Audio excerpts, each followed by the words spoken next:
We are a family of 4, plus our Siberian Husky who love the outdoors, hiking, and traveling.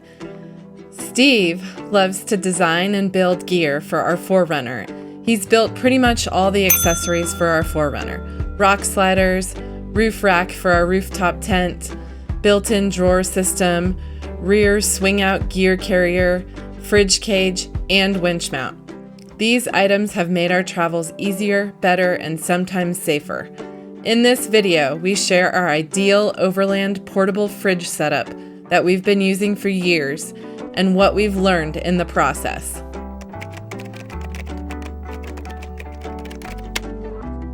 We got our Blizzard Box 41-quart, 38-liter portable electric cooler at Costco several years ago for a bargain price. Costco doesn't currently sell it, but you can find it at other places including Amazon, where it's currently on sale for $250 cheaper than the manufacturer. The 41-quart size has proven adequate for our 4-person family for about 4 to 5 days of travel without restocking. The fridge is not a dual zone, meaning you have to either operate it solely as a fridge or solely as a freezer. It uses a trusty Danfoss compressor with a low amperage draw, an important consideration for power consumption.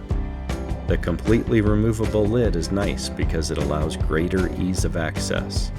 The small and large removable baskets are handy for loading and unloading food.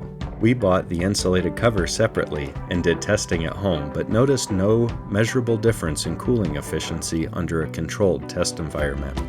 The fridge doesn't have Bluetooth, but that didn't pose a problem for us since we bought a remote thermometer from Home Depot, so we can keep an eye on the temperature, which is a very important peace of mind. We just love our fridge and the freedom it allows us to have outdoors, especially in the backcountry, and we haven't looked back to cumbersome coolers and digging through melting ice which needs to be replenished every few days. We've tried both the Jackery portable power station and a portable solar setup with our 12-volt fridge using a stock-size AGM battery in the 4Runner. The portable solar setup is a good budget option, but it only charges while parked for the day, at camp, or at a trailhead when conditions are sunny and there is no heavy tree cover, which posed a problem for us when driving a lot or overlanding. Our stock-size battery just didn't have sufficient reserve capacity to run our portable fridge overnight. Our fridge stopped working in the middle of the night, our car fridge, because there wasn't enough sun apparently, even though we've got this solar panel back here. There wasn't a lot of sun through the night, and we have a pretty treed campsite. Do you want to explain what you're doing? We're hooking up our solar panel. Why? To keep our fridge full of spoiled food charged. So we ended up with some wasted food. Because of that, we invested in the Jackery Explorer 550 portable power station about a year ago, and we haven't regretted it. It gave us peace of mind while overlanding the backcountry. So our food goes in our mouth, not the trash can.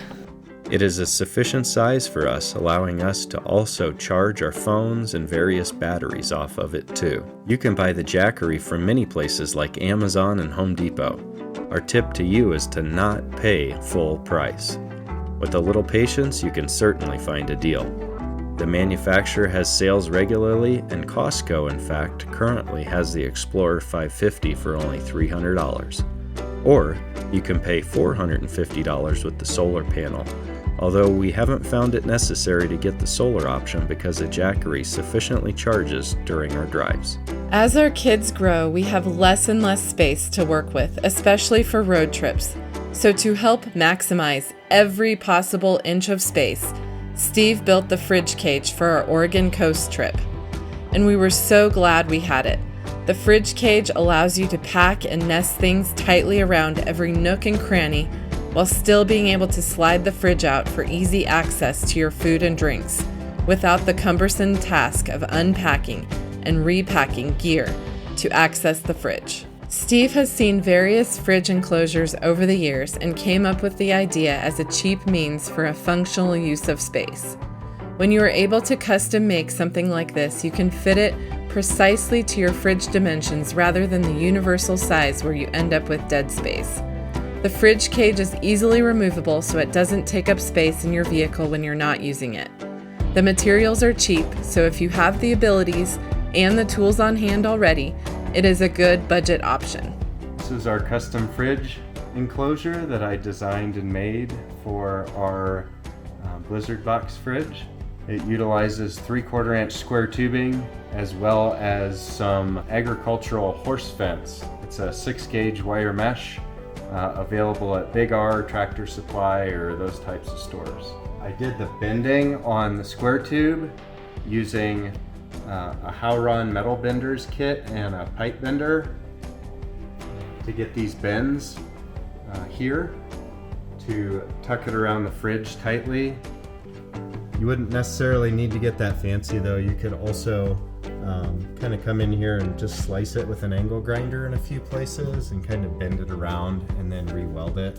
Or you could even just do some square corners. This horse fence come in 5-foot by 16-foot long sections for about 75 bucks. Obviously that's a tremendous amount more than you need to build this small fridge cage. You only need a few square feet, so I had lots of leftovers for other projects. I think you can also buy smaller sections.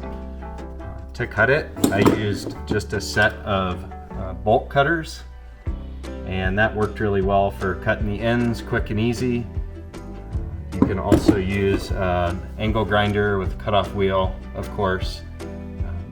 So either one of those makes a good option.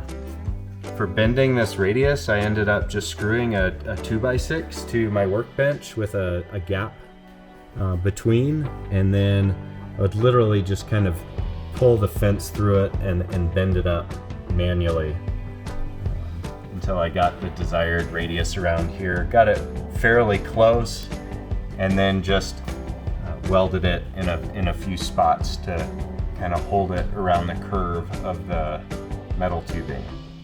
So it's a pretty basic metal fab project. You'll need your normal metal fabrication tools, a welder, a cutting device of some kind like an angle grinder with a cutoff wheel or a chop saw, some snips to be able to cut the fencing, a drill for your mounting bolts, and whatever you're going to do for mounting brackets. All the fridge manufacturers, of course, sell their custom mounting straps, brackets, $40 or $50. I've found that the $6 or whatever they are lashing straps from Harbor Freight do the trick just fine.